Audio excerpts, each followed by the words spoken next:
Welcome students again into the 12th science chemistry class. Now up to the last lecture we already learned about the nanomaterials.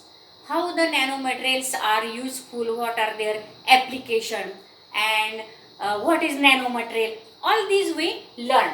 Now today we have to learn synthesis of nanomaterials.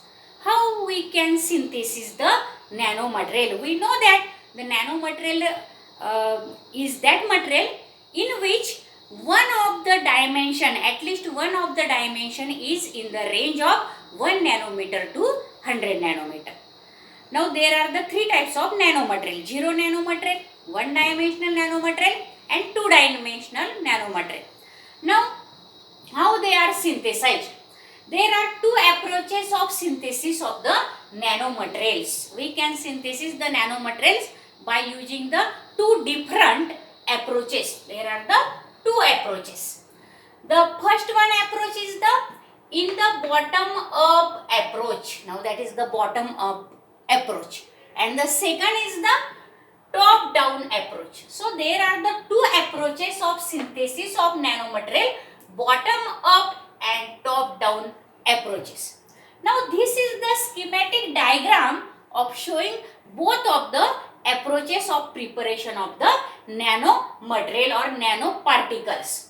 Now here the nanoparticles are prepared. Now this is the upper is the top down method and this lower is the bottom up method.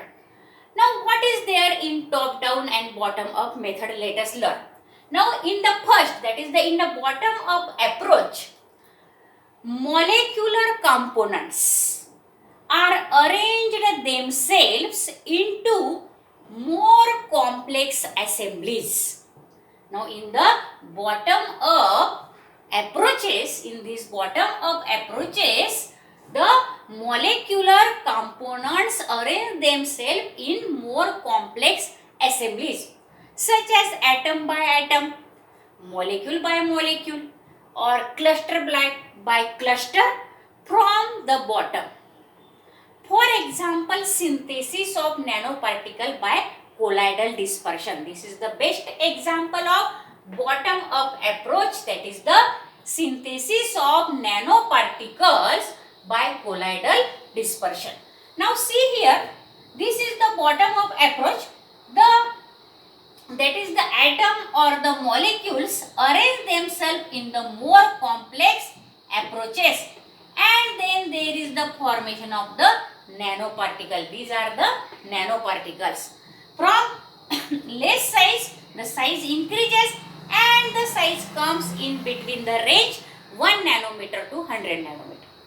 But in the bulk or top down approach, what is there?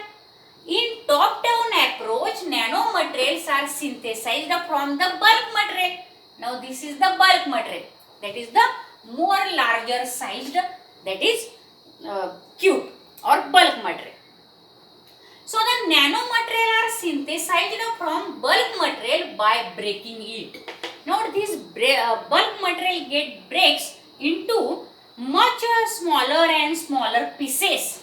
Now these, and then finally they are break into the nano sized material, that is the nanoparticle. In between the range of their dimension is 1 nanometer to 100 nanometer. So in the top down approach, nanomaterial are synthesized from bulk material by breaking it, and the bulk solids are disassembled, then they get disassembled bulk solid into the finer pieces. They get disassembled and there is formation of finer and finer pieces, that is the finely divided pieces or particle, until they are constituted of only few atoms. The breaking is continuous up to the nanoparticles are formed. That means up to they are constituted by only a few atoms. Nanoparticle contain few atoms, 1, 2, 3 atoms in this way, and therefore up to the constitution of the nanomaterial is of only few atoms. The breaking is continuous, and this is the top down method. And these are the two methods of synthesis of nanoparticle, that is the bottom up method and top down method. Now let us learn the wet chemical synthesis of nanomaterial. The next topic, wet chemical synthesis of nanomaterial, and this is also known as the sol gel process. Wet chemical synthesis of nanomaterial is also known as the sol gel process. Now what is this sol and gel? Let us learn. Sols are dispersions of colloidal particles. Remember that. So what are sols? Sols are dispersion of colloidal particles in the liquid. That means in any base liquid, the finely divided particles, that is the colloidal particle containing up to the nanometer size, 1 to 100 nanometer size, this particle get dispersed into that base liquid, and there is the formation of sol. Now for example, the various, that is the expectorants or any that is the liquid drug is in the form of the sol. So sols are dispersion of colloidal particles, nano-sized particles. Colloidal particle means in the liquid. Colloids are solid particles. Colloids are nothing but they are the solid particles with diameter of 1 nanometer to 100 nanometer. Colloids are nothing but they are the solid particles of any solid such as metals, gold, etc. Gold also form very, that is the important dispersions which are applicable in many industrial processes. So colloids are nothing but they are the nano-sized particles which are dispersed into the any liquid. Nano-sized particle means they have the diameter of 1 nanometer to 100 nanometer. And what is gels? A gel is interconnected rigid network. Gel is nothing but it is the network type. You know the gel and jams and jellies, there is the network. Now such is in the gel. In gel there is the interconnected rigid network with pores of sub-micrometer dimensions. And in that interconnected rigid, suppose such type interconnected rigid network, and in that there are the pores and pores of sub-micrometer dimensions. That pores are very small, having the sub-micrometer dimension, and they are polymeric chains. Such type of chains, polymeric chains, whose average length is greater than micrometer. The polymeric chains having the average length which is greater than the micrometer, that is in the gel. Now let us learn the schematic representation of sol gel process synthesis of nanoparticles, and then we will see that is the what is their applications. Now let us learn the schematic diagram. Now pay attention on the blackboard, students. We are learning the sol gel process, that is the synthesis of sol gel process, and you know it is also called as the, that is it is known as wet chemical synthesis of nanomaterial, or it is also called as the sol gel process. Now we know that sol are the colloidal dispersions, that means the colloidal particle are dispersed into the liquid, and gel are the rigid network type with having the pores of the micrometer dimension. Now a sol gel process is based on inorganic polymerization reactions. Inorganic polymerization reactions. Sol gel process is based on inorganic polymerization processes or reaction. It is generally carried out at room temperature.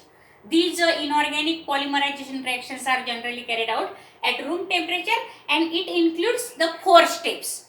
The first one is the hydrolysis of that is the alkoxide, or that is the material, which is the nanomaterial. So hydrolysis, second one is the polycondensation, that is the condensation reaction of that polymer. Third one is the drying, and fourth one is the, that is thermal composition. Now this method, that is the sol gel process, this method is widely employed to prepare oxide materials.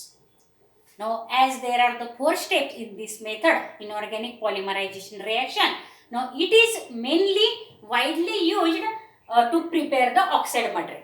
The reaction involves in sol gel process can be, the reactions involved in the sol gel process are as follows. Now this is the metal alkoxide. You know that the OR, that is the alkoxide group. And this is the metal. Now this is the metal alkoxide. Now when metal alkoxide get hydrolyzed with the water, this is water, there is formation of metal hydroxide and alcohol. That means this metal alkoxide get hydrolyzed into metal hydroxide and alcohol. So it is the hydrolysis reaction.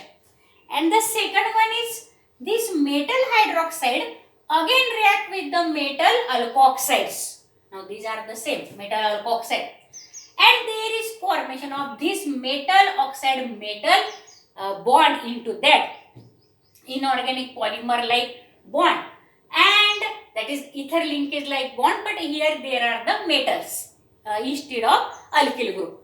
And there is again formation of alcohol, this MOM and ROH, it forms the alcohol. Now as there are the two metals form the metal oxide here, now this is the metal oxide, and the metal oxide get condensed here. So this reaction is called as the condensation reaction because there is the formation of metal oxide. So for preparation of metal oxide materials, that is the, it is used this method, inorganic polymerization. Now these metal oxides then acts as the colloidal particles. Now second, that is the formation of different stable solutions of alkoxide is the main target of this process, that is the formation of different stable solutions of alkoxide and hydroxides. Now gelation is resulting from the formation of oxide. Now in gelation there is the formation of metal oxide or alcohol, bridge network is formed, metal oxide and alcohol bridge network is formed into the gelation by polycondensation reaction. This is the polycondensation reaction. And in drying, what is there? In drying, the gel, formed gel, in drying the gel, what is there? Water and other volatile liquids are removed. In drying process of the gel, what is there? Water and other liquids are removed from the gel network, and that becomes dry. The gel becomes dry because the volatile liquids and water get removed. And in dehydration, the material is heated at the temperature up to 100 degrees centigrade. What is in the dehydration? That is the removal of water in dehydration. So the material is heated up to 100 degrees up to 800 degrees centigrade. The material at very high temperature, the material get heated and there is the dehydration of that material or gel. And aging of gel is what? Aging of gel means during that period, that is during the formation of gel, gel transforms into a solid mass. During aging, the gel is finally transferred into the solid mass. Now this is about the process, sol gel process. Now next is the applications of nanomaterial. Now as we are learning so many information about this nanomaterial, then what are the applications of these nanoparticles or nanomaterial? That is very important to know us. Now this nanochemistry has already contributed in number of innovative products in the various disciplines because of their unique physical, chemical, thermal and electrical as well as structural and catalytic properties. Now let us learn few applications. The first one is nanoparticles can contribute to stranger, lighter, cleaner and smarter surface stronger, lighter, cleaner and smarter surface and the system. Due to the nano particle, what is there? The structures are more stronger, more smarter, more cleaner and more lighter. Structures will be prepared or formed due to the nanoparticle. They are used in the manufacture of scratch proof eyeglasses. Now in the summer there is the very requirement of the eyeglasses, but the such eyeglasses can be prepared or synthesized or manufactured by using the nanoparticle which are scratch proof. There is no any scratch if we use the nanoparticle for manufacturing of the eyeglasses. Again, in the transport, sunscreen and crack resistant paints. So in the transport also the nanoparticles are very important, and in the sunscreen, again in the crack resistant paints, these nanoparticles are used for the preparation of these crack resistant paints, that is the sunscreens, etc. Again used in the electronic devices. You know that electronic devices, in that there is the very largely the nanomaterials are used. Now for example, in magnetoresistive random access memory, magnetoresistive random access memory, magnetoresistive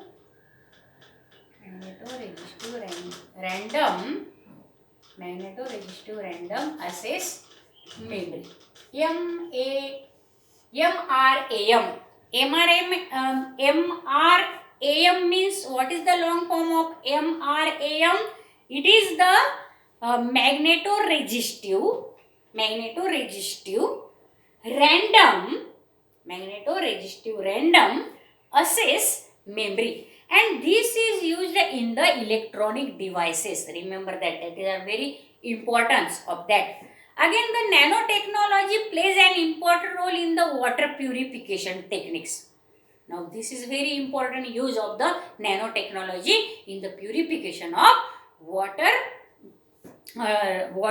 techniques or water purification techniques. There is the role of the nanotechnology. Water contains so many waterborne pathogens like viruses, bacteria, and about 1.1 billion people are without the access of an improved water supply. So the provision of the safe drinking water is currently very high priority. So we want the safe water drinking. This is the most primary priority. So recently, cost effective filter materials coated with the silver nanoparticles are used. That is AGNPS. AGNPS means silver nanoparticles are used. That coated material are used in the filters of the water, and it is alternative technology. And water, again the silver nanoparticle acts as highly effective bacterial disinfectants and remove the E. coli from the water. In this way, these silver nanoparticles are very important, which are used in the filter and water purification techniques. Now, self-cleaning material. These nanoparticles are self-cleaning material as that of the lotus and its leaves.